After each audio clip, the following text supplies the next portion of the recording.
Isang trap ang pag-uusap ng China at Pilipinas tungkol sa joint oil exploration. Ayon po yan kay retired Supreme Court Associate Justice Antonio Carpio. Ayon anya sa website ng China, sila ang magmamay-ari ng makukuwang langis sa joint development. Nakatutok si Ravi Tima.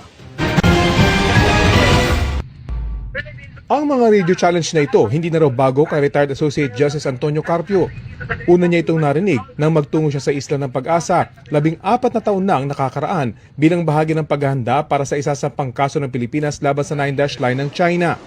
Bagaman ngayon ay nasaksihan mismo ni Carpio kung paano gamitin ng Philippine Coast Guard ang panalo ng Pilipinas sa UN Arbitral Tribunal, nangihinayang siya na dito nagamit agad. We have to move on and make up for lost time. And I think we're in the right track right now.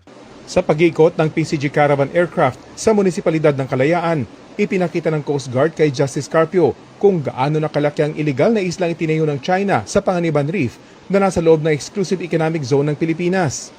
Kita rin ang dami ng mga barko ng Chinese Maritime Militia sa Sabina Shoal.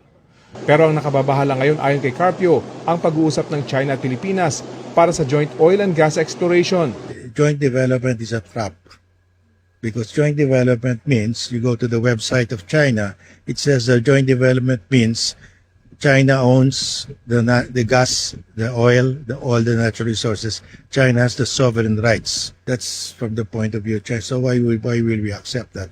Ang PCG tuloy lang naman daw sa kanilang trabaho at bagaman aminadong apektado sila sa pagmahal ng krudo, ayon sa PCG, hindi nito maapektuhan ang kanilang operasyon sa West Philippine Sea. Ang pag-utos ni Commandant, we prioritized the Coast Guard deployment sa West Philippine Sea, whether para sa barko or sa aircraft. No, we are not going to sacrifice our MDA flight and also our sovereign patrol para siguraduhin ang kaligtasan ng ating mga mangingisdang Pilipino. Sa kabila ng walang tigil na harassment, radio challenge at pati na pagpapalipad ng helicopter, tulad ng nakita ng aming mga piloto kanina sa kanilang radar na sumunod dito sa sinasakyan naming eroplano ng PCG.